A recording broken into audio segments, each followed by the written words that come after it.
Music, maybe later on, maybe just not yet.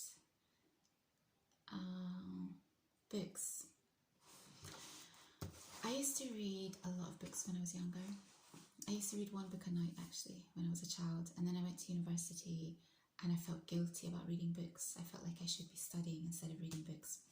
I probably enjoyed 25% of my course, and that's why I think the British system is not the best system at university level, because you're forced to specialise at a very, very young age, whereas with the American system you have at least a year or so to delve into lots of different subjects and then decide what you want to specialise in. I think the American system would have suited me much better, but I also regret that I didn't change my course after the first year. And this is what happens when you don't vocalize your fears, or you don't vocalize your worries. And I think when I was younger, I used to keep a lot in. I didn't say or talk about the things I was worried about or concerned about. And because of that, it's cost me in terms of, I think I could have done something that I really would have enjoyed and got a lot out of. When I think back to all the books that I used to read, when I came back from Japan, I started reading again. But if I look back at all those types of books that I was reading, it was all around behavioural psychology and philosophy. And there was some fiction in there as well. But I sort of focused on these two genres, including, I went through a period where I was reading copywriting books, advertising books, because I was fascinated by the way they were able to get their message across in such a succinct way, and I wanted to become a better writer.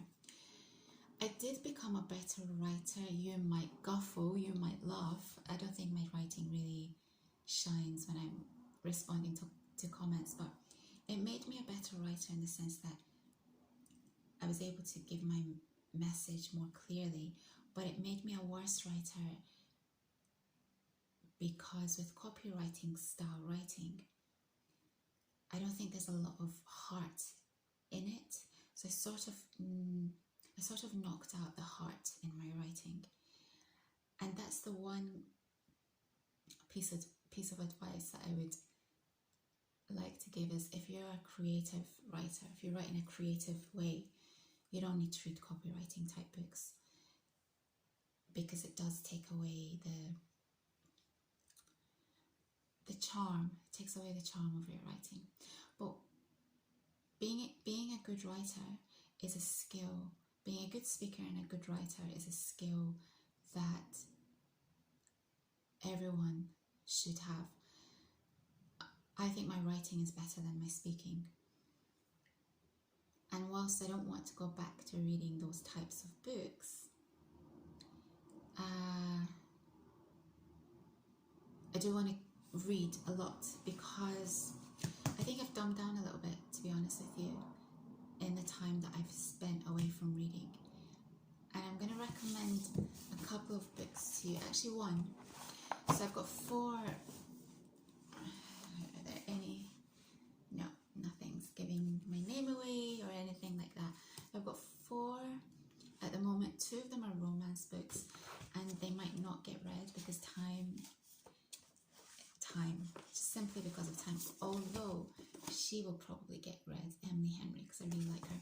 But the book that I really want to recommend to you, and actually you can download it for free on the internet, you don't even have to buy it, is the Almanac of Naval Ravikant. I saw an interview with him. He's this guy who's a tech guy, venture capitalist, investor, that kind of guy, ethnically Indian, but American Indian now. I think he moved to America when he was very, very young. I like the way he thinks. He's an interesting thinker, and I was delving into him a little bit more, and this book came up. And like I said, you can download it for free. I think it's a fantastic book. It really is. And at the end, he has recommended lots of books that he recommends, and it made me smile because, as you know, I'm trying to still in this process of considering whether to get rid of my books or not. If you're wondering why I still haven't, it's because ultimately I have this dream of having this massive bookcase and having books from my childhood all the way through the years that's just there, and I can just, will I ever read these childhood books? Probably not, but I think they had such a huge influence on me. For example, the Hardy Boys books, it made me think. I love detective stuff and trying to figure out things and truth seeking, and yeah, that was instrumental, I think, in me wanting to work out things or get to the bottom of things. And then the romance books, they informed how I saw love, and so they're very important to me as well. But I can't keep all these books, it's not possible. However, as you know, I was struggling with the Osho books. Someone that most people don't really know about Osho, but I was reading his list of recommendations at the back, and Osho is listed in there, which made me smile. I thought, okay, Osho probably has to get kept. He also recommended a guy called Nassim Taleb, who is considered the godfather of behavioral psychology, and I loved this guy's books. I read them a long time ago, but I think I want to go back to read his books. One reason is because he's recommended him, and I think I've forgotten a lot of the principles of behavioral psychology, so I want to go back and read that.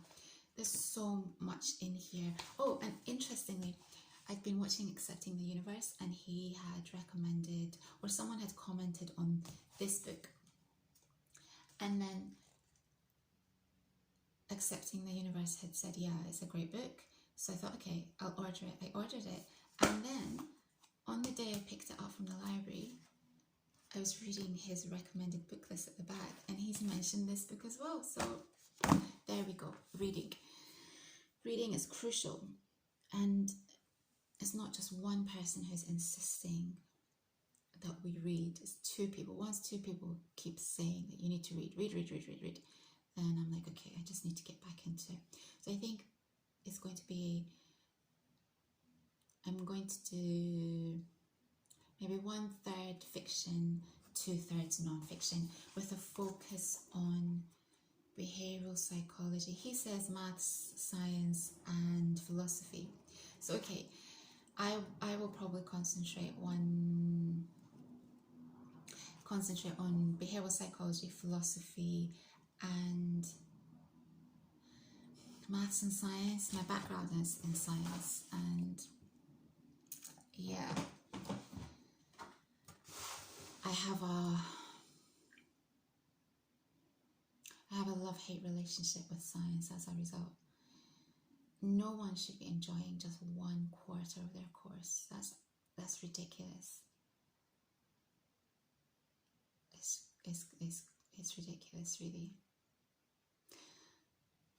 Yeah, I can talk about it another time. I don't want to talk about it right now. But he recommends maths and science. Maths, he specifically recommends statistics, which is a subject I hate. I absolutely hate. And I know that that's a weakness in me. But he recommends statistics. He recommends gaming theory.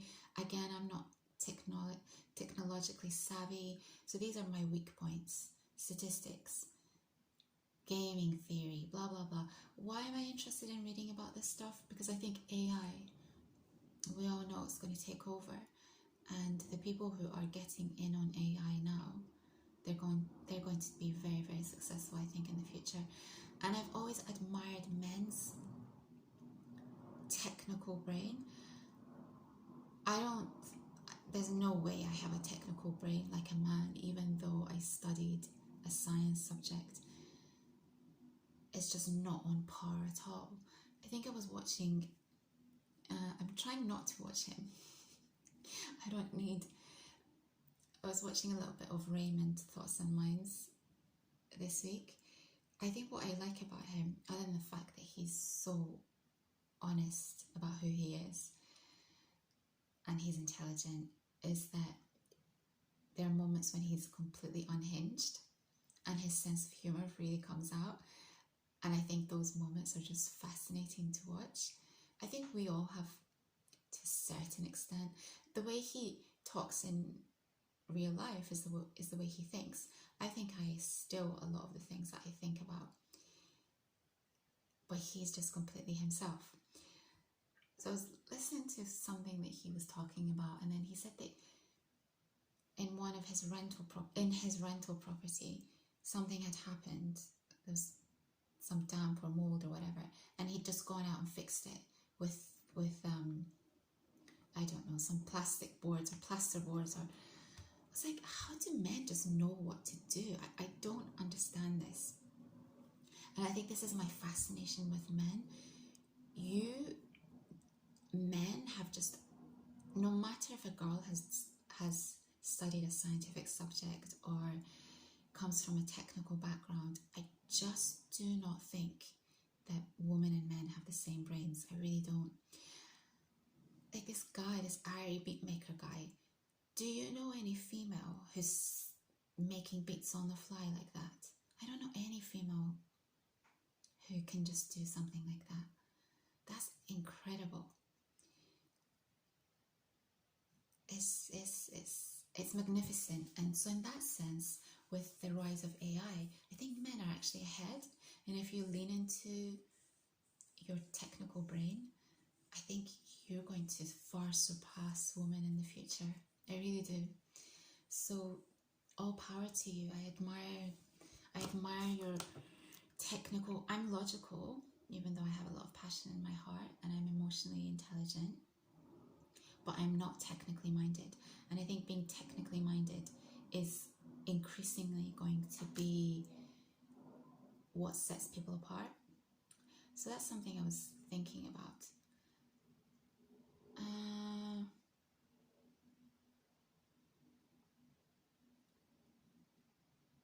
Oh, I don't know if I'm going to cut that part off or not.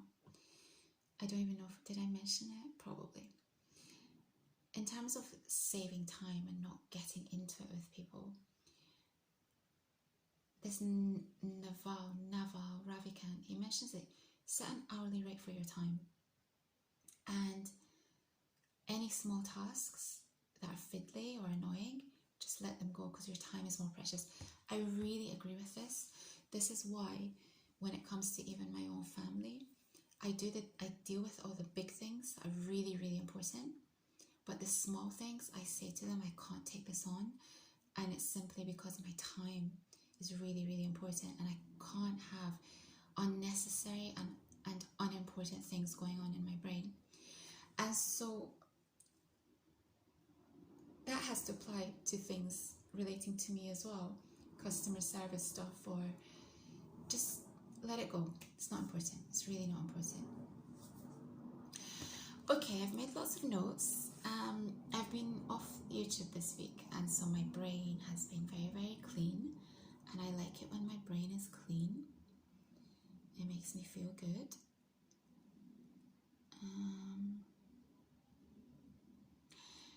Who was it that was talking about autistic people? Wasn't Naval? Someone was talking about how one of the reasons people who are maybe autistic, they don't care what anyone thinks of them. They're not able to read social cues in the same way that other people are, and therefore then they just do whatever they want and they advance and they go far. I really enjoy people like this. I'm not one of these people. I'm socially really locked in. I can read the air very, very carefully and understand what's going on. I think it's been both an asset to me, and it's also gone against me, because when you're too aware of what's happening around you, you're too considerate almost of the people around you. And I think you can't be you don't need to be rude to people, you don't need to be aggressive or anything like that, but you just almost have to be oblivious to what's going on around you so that you can get the things that you really want done. And that's why people like Elon Musk, and who else has these kind of quirky qualities? What's his name? The Facebook guy, the robot guy. They're not Steve Jobs. I don't know. Did he have something going on? Or was he just a tyrant? I don't know. But you get what I'm saying. If you want to achieve anything, you can't be concerned about what's going on around you. I'm not sure who was talking about this week, but I thought that was a really good comment. Okay, what else did I have to talk about? I haven't been watching any Manosphere type stuff because honestly, guys, there's one or two good people. Like, I like LFA, I do. I don't necessarily agree with everything that he says because I think he's talking about, not because I don't think he's right, but I think it's because he's dealing with, or the people that are around him, the type of woman perhaps that are around him, and I don't know, and I don't like to make assumptions, but when he talks about these type of women, I don't think these are the right kind of woman for him. And for that reason, you need to know what kind of person you are, and then if things don't connect with you, there's a reason why they don't connect with you. So I've been staying away from a lot of Manosphere type stuff because I just fundamentally think it's, and I don't even really consider LFA Manosphere, to be honest with you. I guess what I'm trying to say is that I'm staying away from male content where they're just analysing women who are not normal. I'm trying to be as diplomatic as I can, you guys. Am I doing a good job? Am I? Normal people behave in a normal way. And people have things to work through, and we all have stuff to work through. They behave in an abnormal way, and they cause difficulty and hurt for the people around them. So I just thought this is crazy. This stuff doesn't make any. You don't need to analyze women to this extent. No one needs to analyze the opposite sex to that level. You just need to know: is this person selfish? Do they have my best interests at heart? Do they have good values? Are they honest? Are they principled people? And are they positive and righteous? And I think if you cover these bases, you will be fine. And if you can't cover these bases, it's probably better to be alone, because the trouble that will come your way in dealing with people who don't have these qualities will be life-changing, I think, in a bad way, just from the things I hear and read about. And, you know, I've mentioned this many times, I purposely had psychopaths around me because I knew they wouldn't really bring harm to my life, because psychopaths have a lot to lose. I stay away from sociopaths, they're dangerous people, and I stay away from narcissists. But in my experience, the psychopaths that I've been around, they're very, very successful people because they have a lot to lose. They generally will not do you any harm. They just sort of try and get the best for them. They don't really consider you. But I purposely spent time around these people. One of them in particular I mentioned frequently. He had some fantastic qualities. He was just really, really selfish and self-focused, and he couldn't understand the impact of his actions on the people around him.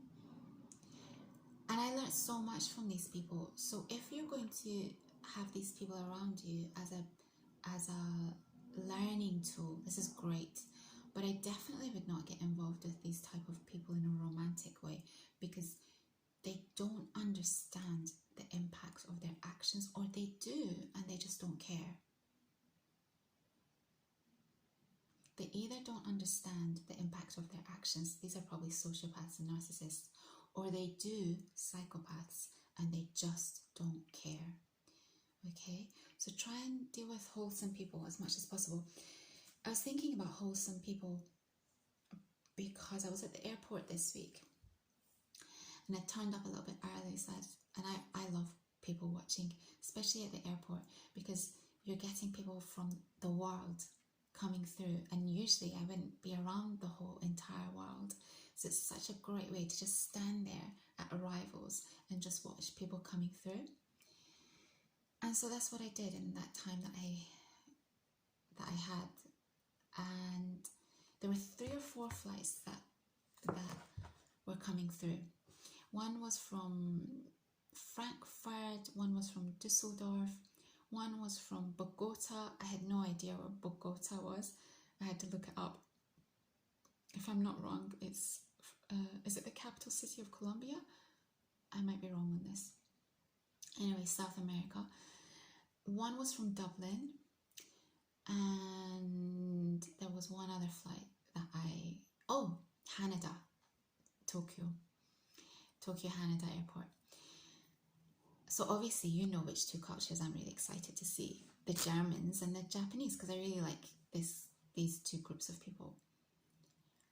And as soon as both these, well, obviously the Japanese, you just know because of their style and their face, their face, that's easy to recognize. But the Germans that came through, every single German that came through dressed impeccably. They look really clean cut. They've got really good quality skin, which has always sort of surprised me because they eat a lot of meat, but I guess they eat really good quality meat, not low quality meat, and that's why they have really good skin. And it's just they have this peaceful energy about them, and I just got such a thrill out of watching these people come through. I really like the way they dress. The Germans, they have a similar sort of look to the Japanese. Quality, cuts, design.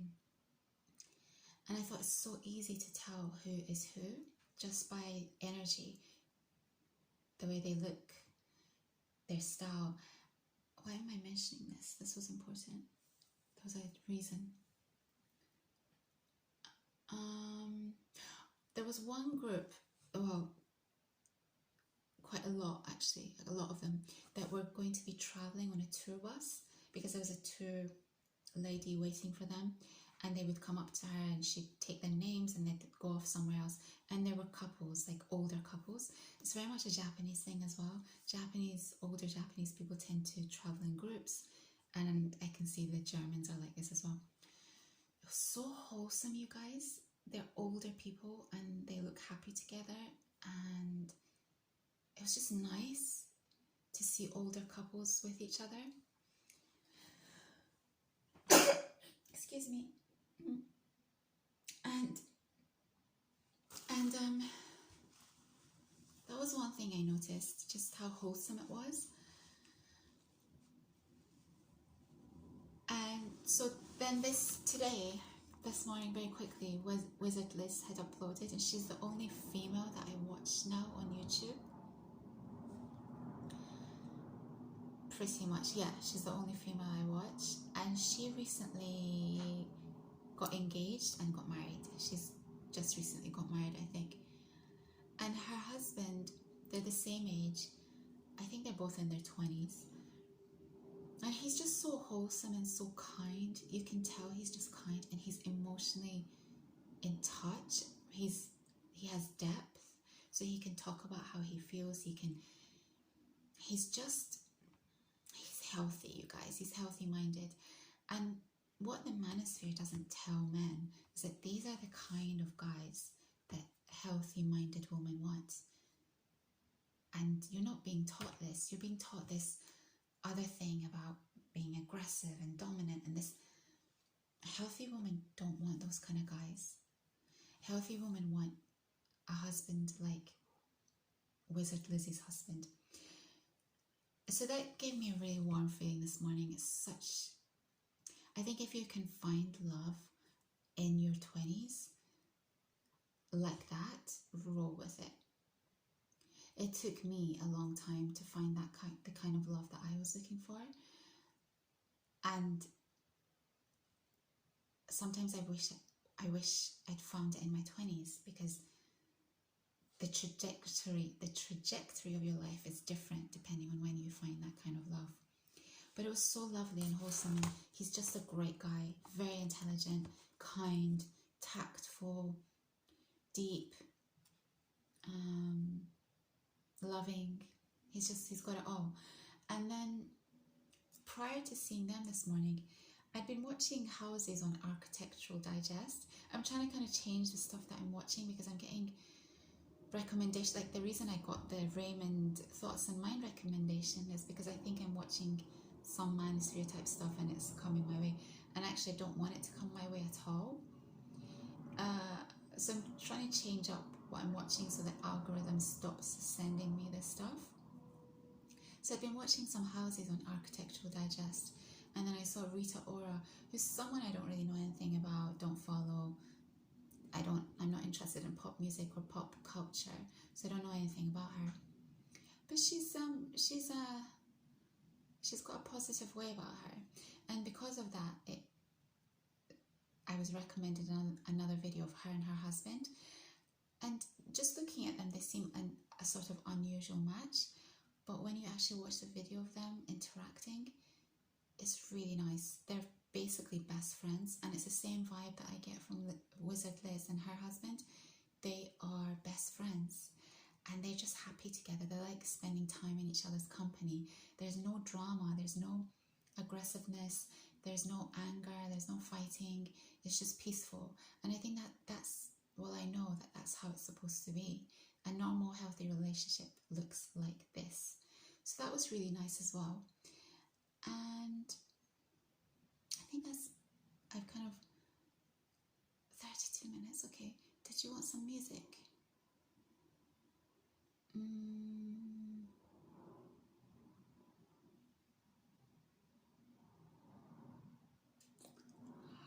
Oh, one other thing. I did watch one thing this week in this realm. The one channel that I'll never not watch is Accepting the Universe. LFA I dip in and out depending on the title. But basically Accepting Universe is the only channel I will 100% watch every single video. And as you know, with Orion Taraban, Dr. Taraban, I don't watch all his stuff because I don't think it's fruitful. But I really, really, really, really like listening to him on Soft White Underbelly. And he recently did a video with him and Sadia Khan. And then he's just most recently done one by himself with Mark, who runs Soft White Underbelly.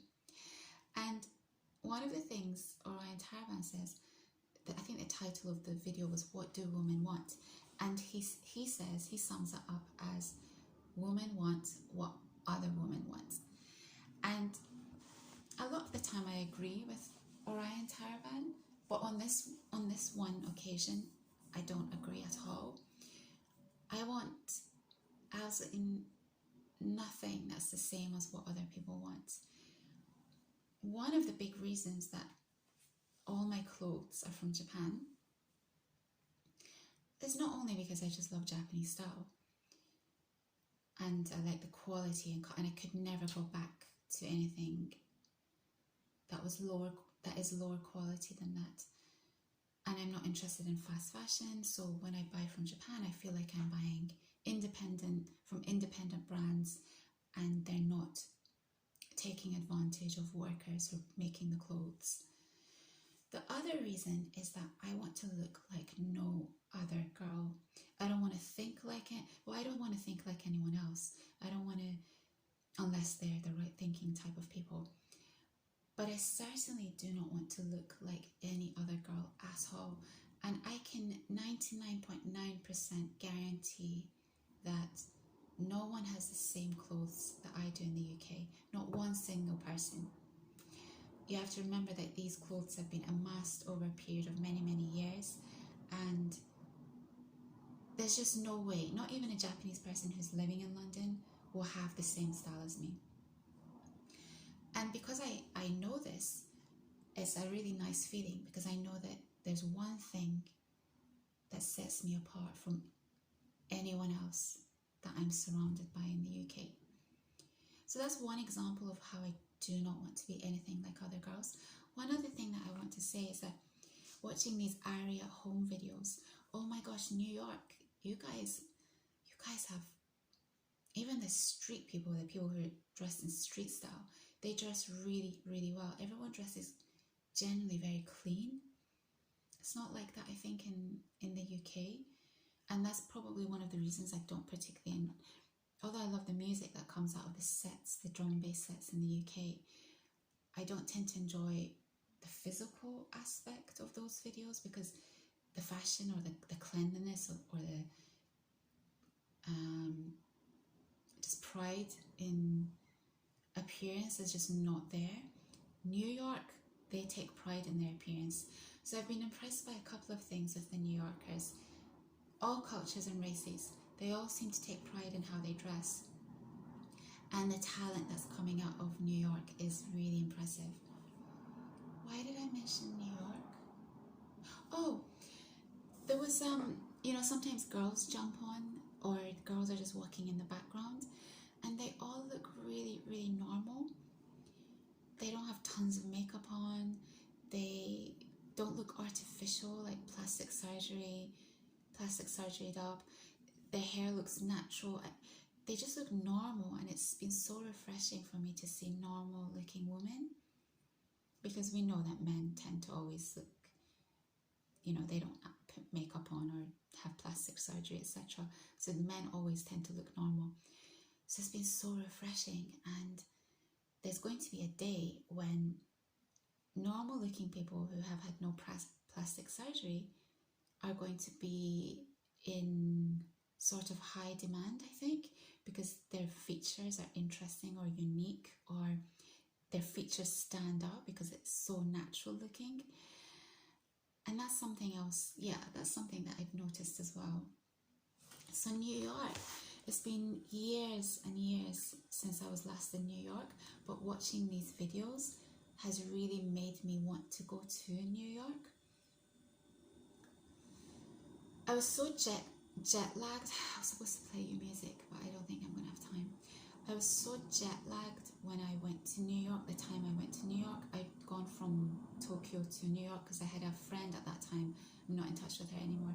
She was working for a company in New York, a really good company, and initially she was there for just like 6 months or so, but then she met a guy in London, in her London offices, who was American based, and he'd been seconded.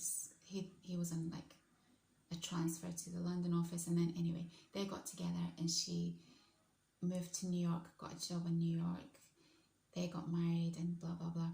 She was very, very strategic. She was always so, I was never that kind of girl, but I think these type of girls who are very set on, they know what they want and they just go after it and get what they want, I kind of admire them, because I think